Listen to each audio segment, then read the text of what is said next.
ಅನಘ ಊಟದಿಂದ ಎದ್ದದ್ದನ್ನು ನೋಡಿ, ಏ ಅನು ಇರೇ, ನಾನು ಬರ್ತೀನಿ, ಸರಿಯಾಗಿ ಊಟ ಮಾಡಕ್ಕೂ ಬಿಡಲ್ಲ ಹುಡುಗಿ ಎಂದು ಅವಳ ಹಿಂದೆ ಹೊರಟಳು ಲಾವಣ್ಯ. ಇದನ್ನು ಕೇಳಿದ ಅಕ್ಷಯ್ ಮನದಲ್ಲಿ ಅನು ಎಂದು ಹೇಳಿಕೊಂಡು ನಸುನಕ್ಕ. ಅವನನ್ನೇ ನೋಡಿದ ಶಾಂಭವಿಯವರ ಮನದಲ್ಲಿ ಏನೋ ಯೋಚನೆ ಹೊಳೆಯಿತು. ಅದನ್ನು ಕಾರ್ಯರೂಪಕ್ಕೆ ತರಲು ತಮ್ಮ ಪತಿಯೊಡನೆ ಮಾತನಾಡಲು ನಿರ್ಧರಿಸಿದರು. ಊಟವಾಗಿ ಎದ್ದು ಹೊರಟು ದಂಪತಿಗಳಿಗೆ ತಿಳಿಸಿ ಹೊರಡಲು ಶಾಂಭವಿ ಅವರು ಪ್ರಜ್ವಲನ ತಾಯಿಯೊಂದಿಗೆ ಮಾತನಾಡುತ್ತಿದ್ದರು. ಆದರೆ ಅದೇನೆಂದು ಇಬ್ಬರಿಗೂ ತಿಳಿಯುತ್ತಿಲ್ಲ. ಇತ್ತ ಅಕ್ಷಯ್ ಕಣ್ಣುಗಳು ಅನಘಾಳನ್ನು ಹುಡುಕುತ್ತಿತ್ತು. ಆದರೆ ಅವಳು ಅದಾಗಲೇ ಮದುವೆ ಛತ್ರದಿಂದ ಹೊರಟಿದ್ದಳು ಗೆಳತಿಯೊಡನೆ.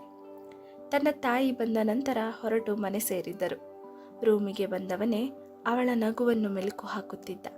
ಅವಳ ನೋಟ ಅವನ ಮನವನ್ನು ಕದಲಿಸಿತ್ತು. ಅರೆ, ನಾನು ಯಾಕೆ ಇವತ್ತು ಈ ರೀತಿ ಆಗ್ತಾ ಇದ್ದೀನಿ? ಅಂದರೆ ಅವನಿಯನ್ನು ನಾನು ಮರ್ತ್ಬಿಟ್ನಾ, ಅಥವಾ ಅವಳು ನನ್ನ ಮನದಿಂದ ದೂರವಾಗಿದ್ದಾಳ ಎಂದುಕೊಂಡು, ಇಲ್ಲ, ಹುಡುಗಿರೆಲ್ಲ ಒಂದೇ. ಅವನಿಯನ್ನು ಕೂಡ ನಾನು ಹಾಗೆ ನಂಬಿದ್ದು, ಪ್ರೀತಿಸಿದ್ದು, ಆಮೇಲೆ ಮೋಸ ಹೋಗಿದ್ದು. ನಾನು ಮತ್ತೆ ಈ ಪ್ರೀತಿಗೆ ಬಲಿಯಾಗಬಾರ್ದು ಎಂದುಕೊಂಡು ಮತ್ತೆ ನಡೆದ ಘಟನೆಗಳನ್ನು ಅವಳನ್ನು ನೆನೆದು ನಿದ್ದೆ ಮಾಡಿದ ಹುಚ್ಚು ಹುಡುಗ. ಆಟೋ ಹತ್ತಿದ ಲಾವಣ್ಯ, ಏನೇ ಅನು, VIP-ನೇ ನೀನು ಫ್ಯಾನ್ ಆಗೋದ್ರಲ್ಲೇ ಎಂದಳು ಛೇಡಿಸುತ್ತ. ಸಿಟ್ಟು ಮಾಡಿಕೊಂಡು, ಸುಮ್ಮನೆ ಬಾಯಿ ಮುಚ್ಚು, ಏನೇನೋ ಮಾತಾಡಬೇಡ, ಅಜ್ಜಿಗೇನೋ ಗೊತ್ತಾಗ್ಲಿಲ್ಲ, ಮಾತಾಡಿದ್ರು, ನಿಂಗೆ ಬುದ್ಧಿ ಇಲ್ವಾ ಎಂದಳು ಅನಘ. ಓ ಹೌದಾ, ಹಾಗಾದ್ರೆ ನಿಮ್ಮ ಅತ್ತೆನೇ ಗ್ರೀನ್ ಸಿಗ್ನಲ್ ಕೊಟ್ರಲ್ಲ ಎಂದಳು ಮತ್ತೆ. ಲಾವಣ್ಯ, ಏನಾಗಿದೆ ಇವತ್ತು ನಿಂಗೆ, ಸುಮ್ಮನೆ ನಾನು ರೇಗಿಸ್ಬೇಡ ಎಂದಳು. ಆಯಿತು ಬಿಡು, ಆದರೂ ಎಂದು ಮತ್ತೆ ಹೇಳಲು ಹೋದವಳನ್ನು, ಈಗೇನು ಸುಮ್ಮನೆ ಇರ್ತೀಯೋ ಇಲ್ಲ, ನಾನಿಲ್ಲೇ ಇಳಿದು ಬೇರೆ ಆಟೋದಲ್ಲಿ ಹೋಗ್ಲಾ ಎಂದಳು. ಆಯಿತು ಬಿಡಮ್ಮ, ಅದಕ್ಕೆ ಯಾಕೆ ಮುಖ ಈ ರೀತಿ ಮಾಡ್ತೀಯ ಎಂದಳು ಮುಖ ಊದಿಸುತ್ತ ಲಾವಣ್ಯ. ಅನು ಕೂಡ ಲಾವಣ್ಯ ಮಾತು ಕೇಳಿ ನಾಚಿದಳು. ಅವಳ ಕೆನ್ನೆ ರಂಗೇರಿತ್ತು. ಅದನ್ನು ನೋಡಿದ ಲಾವಣ್ಯ ಮನದಲ್ಲೇ ನಕ್ಕಳು. ಮನೆಗೆ ಬಂದಾಗ ಅಮ್ಮನ ಬಳಿ ನಡೆದ ಎಲ್ಲವನ್ನೂ ಹೇಳಿದಳು. ಆದರೆ ಊಟಕ್ಕೆ ಕೂತಾಗ ನಡೆದ ವಿಷಯವನ್ನು ಬಿಟ್ಟು. ರೂಮ್ಗೆ ಬಂದ ಅನು ಕನ್ನಡಿ ಎದುರು ನಿಂತು ತನ್ನ ಒಡವೆಗಳನ್ನು ಬಿಚ್ಚುವಾಗ ಅಕ್ಷಯ್ ಮುಖ ಕಣ್ಮುಂದೆ ಬಂದು ನಕ್ಕಂತಾಯ್ತು. ಅವನ ನೋಟವನ್ನು ತೀರ ಹತ್ತಿರದಿಂದ ಎದುರಿಸಿದ್ದಕ್ಕೋ ಏನೋ ಅವಳ ಎದೆ ಸಣ್ಣದಾಗಿ ಕಂಪಿಸಿತು. ಕನ್ನಡಿಯನ್ನೇ ನೋಡುತ್ತಾ ಅವನ ಧ್ಯಾನದಲ್ಲಿದ್ದ ಅವಳನ್ನು ಹಿಂದಿನಿಂದ ಬಳಸಿದ್ದ. ಏನು ಯೋಚನೆ ಮಾಡ್ತಿದ್ಯಾ? ನಾನು ಬಂದಿಲ್ಲ ಅಂತನಾ? ಆಫೀಸಿಂದ ಬರೋದು ಲೇಟಾಯಿತು, ಸಾರಿ ಎಂದ. ಪರವಾಗಿಲ್ಲ ಬಿಡಿ ಎಂದು ಸಿಹಿಯಾಗಿ ನುಡಿದಳು ಅನು. ಹೌದಾ, ಹಾಗಾದರೆ ನಂಗೊಂದು ಕಾಣಿಕೆ ಬೇಕಲ್ಲ ಎಂದ ಮಾತಿಗೆ ಕನ್ನಡಿಯನ್ನು ನೋಡಿದವಳಿಗೆ ಅಮೃತ ಕಾಣಿಸಿದಳು. ಅಮೃತ ಬಂದದ್ದನ್ನು ಗಮನಿಸದೆ ಅವನ ಗುಂಗಿನಲ್ಲಿಯೇ ಕಲ್ಪನಾ ಲೋಕದಲ್ಲಿದ್ದ ಅನಘಾಳನ್ನು ಅಮೃತ ಬೇಕೆಂದು ಈ ರೀತಿ ಮಾಡಿದ್ದಳು. ಇಷ್ಟೊತ್ತು ಅವಳ ಜೊತೆಯಲ್ಲಿಯೇ ಈ ರೀತಿಯಾಗಿ ನಡೆದುಕೊಂಡಿದ್ದನ್ನು ನೆನೆದು ತುಟಿ ಕಚ್ಚಿಕೊಂಡಳು ಅನಘ. ಏನ್ ಮೇಡಮ್, ಯಾರದು ನಿನ್ನ ಸಖ? ನಾನು ಬಂದಿರುವುದನ್ನು ಮರೆತು ಕಲ್ಪನೆಯಲ್ಲೇ ಇದ್ದೀಯಲ್ಲ, ಇದಕ್ಕೆ ಕಾರಣರಾದವರು ಯಾರು ಎಂದಳು ಸೊಂಟದ ಮೇಲೆ ಕೈಯಿಟ್ಟು ಹುಬ್ಬು ಹಾರಿಸುತ್ತ. ಅಯ್ಯೋ, ಸಿಕ್ಕಾಕೊಂಡೆ ಎಂದುಕೊಂಡ ಅನಘ.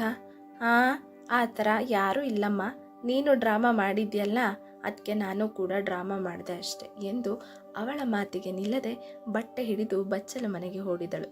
ಇಲ್ಲದಿದ್ದರೆ ಈ ಅಮೃತ ತನ್ನನ್ನು ಕಾಡಿಸಿ ಪೀಡಿಸಿ ವಿಷಯ ಬಾಯಿ ಬಿಡಿಸುತ್ತಿದ್ದಳು ಎಂದು. ಊಟವಾದ ನಂತರ ರೂಮ್ಗೆ ಬಂದ ಶಾಂಭವಿಯವರು ಶಂಕರರನ್ನು ಕುರಿತು, ಇವತ್ತು ನೋಡಿದ ಹುಡುಗಿ ತುಂಬ ಮುದ್ದಾಗಿದ್ಲು ಅಲ್ವಾ ಎಂದರು. ಹೋ ಎಂದರು ಚುಟುಕಾಗಿ ಶಂಕರರು. ಅವಳು ಖುಷಿಯಿಂದ ನಡ್ಕೋತಿದ್ದ ರೀತಿ, ಎಲ್ಲರನ್ನೂ ಗೌರವ ಕೊಡೋ ರೀತಿ ಎಲ್ಲನೂ ಇಷ್ಟ ಆಯಿತು ನನಗೆ ಎಂದರು. ಅದಕ್ಕೂ ಹೂ ಎಂದರು ಮತ್ತೆ. ನಮ್ಮ ಸೊಸೆ ಈ ರೀತಿ ಇದ್ರೆ ಚೆನ್ನಾಗಿರುತ್ತೆ ಎಂದರು. ಅದಕ್ಕೂ ಶಂಕರರು ಹೂ ಎಂದರು. ಅವರಿಗೂ ಗೊತ್ತಿತ್ತು ಶಾಂಭವಿಯವರ ಪೀಠಿಕೆ ಯಾಕೆ ಎಂದು. ಈಗ ಸಿಟ್ಟಾದ ಶಾಂಭವಿಯವರು, ಏನು ನೀವು, ನಾನು ಅಷ್ಟೊಂದು ಹೇಳ್ತಿದ್ದೀನಿ, ನೀವು ಮಾತ್ರ ಹಾಂ ಹೂ ಅಂತ ಒಳ್ಳೆ ಮೂಗಂತರ ಆಡ್ತಿದ್ದೀರಾ, ನಾನೇನು ಮೂಗನ್ ಮದುವೆ ಆಗಿದ್ದೀನಾ ಎಂದರು ಹುಸಿ ಕೋಪದಲ್ಲಿ. ಅಲ್ವೇ, ನೇರವಾಗಿ ವಿಷಯಕ್ಕೆ ಬಾ, ಸುತ್ತಿ ಬಳಸಿ ಹೇಳೋದು ಯಾಕೆ ಎಂದರು ಅವರನ್ನು ಸಮಾಧಾನಿಸುತ್ತ. ನನಗೆ ಆ ಹುಡುಗಿ ಇಷ್ಟ ಆಗಿದೆ, ಪ್ರಜ್ವಲ್ನ ಫ್ರೆಂಡ್ ಅಂತೆ, ಅವಳು ನಮ್ಮ ಅಕ್ಷಯನಿಗೆ ಒಳ್ಳೆ ಜೋಡಿ, ನನ್ನ ಸೊಸೆ ಅವಳೆ ಅಂತ ನಿರ್ಧಾರ ಮಾಡಿದ್ದೀನಿ ಎಂದರು ಖಡಾಖಂಡಿತವಾಗಿ.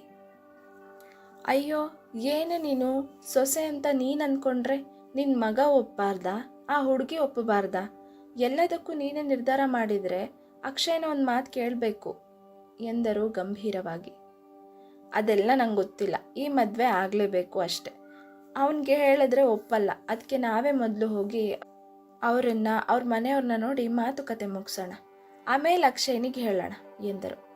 ಏನು ಹೇಳ್ತಿದ್ಯಮ್ಮ, ಅವನಿಗೆ ಗೊತ್ತಿಲ್ಲದೆ ಮದುವೆ ಫಿಕ್ಸ್ ಮಾಡೋದು ಕಷ್ಟ ಆಗತ್ತೆ. ಅದೂ ಅಲ್ಲದೆ ಅವ್ರ ಬಗ್ಗೆ ಏನೂ ಗೊತ್ತಿಲ್ಲ ನಮಗೆ ಎಂದರು ಶಂಕರರು. ಅದಕ್ಕೆ ಏನು ಯೋಚನೆ ಇಲ್ಲ, ಪ್ರಜ್ವಲ್ ಅವರಮ್ಮ ಡೀಟೇಲ್ಸ್ ಎಲ್ಲ ಕೊಟ್ಟಿದ್ದಾರೆ, ನಾಳೆ ಅವ್ರ ಮನೆಗೆ ಹೋಗ್ತಿದ್ದೀವಿ ಎಂದರು ಗಂಭೀರವಾಗಿ. ಮತ್ತೇನು ಹೇಳದೆ ಸುಮ್ಮನಾದರು ಶಂಕರರು. ಅವರಿಗೂ ತನ್ನ ಮಡದಿಯ ಹಠ ತಿಳಿದಿತ್ತು. ನಾನು ವಿರೋಧಿಸಿದರೂ ಒಳ್ಳೆಯದಾಗುತ್ತೆ ಅಂದರೆ ಶಾಂಭವಿಯವರು ಮಾಡಿಯೇ ತೀರುತ್ತಾರೆ ಎಂದು. ಜೋಡಿ ದೇವರೇ ಮಾಡಿದರೆ ತಡೆಯುವರ್ಯಾರು? ಅದರಿಂದ ಮಗನಿಗೆ ಮತ್ತೆ ನಿರಾಸೆ ಆಗದೇ ಇದ್ರೆ ಸಾಕು ಎಂದುಕೊಂಡು ಮಲಗಿದರು. ನನ್ನ ಕಥೆಗಳ ಬಗ್ಗೆ ಹಾಗೂ ಪಾತ್ರಗಳ ಬಗ್ಗೆ ನಿಮ್ಮ ಅನಿಸಿಕೆಗಳನ್ನು ಕಮೆಂಟ್ನಲ್ಲಿ ತಿಳಿಸಿ. ಹಾಗೂ ಈ ಕತೆ ಇಷ್ಟ ಆದರೆ ದಯವಿಟ್ಟು ಲೈಕ್ ಮಾಡಿ, ಶೇರ್ ಮಾಡೋದರ ಜೊತೆಗೆ ಸಬ್ಸ್ಕ್ರೈಬ್ ಮಾಡಿ. ಧನ್ಯವಾದಗಳು.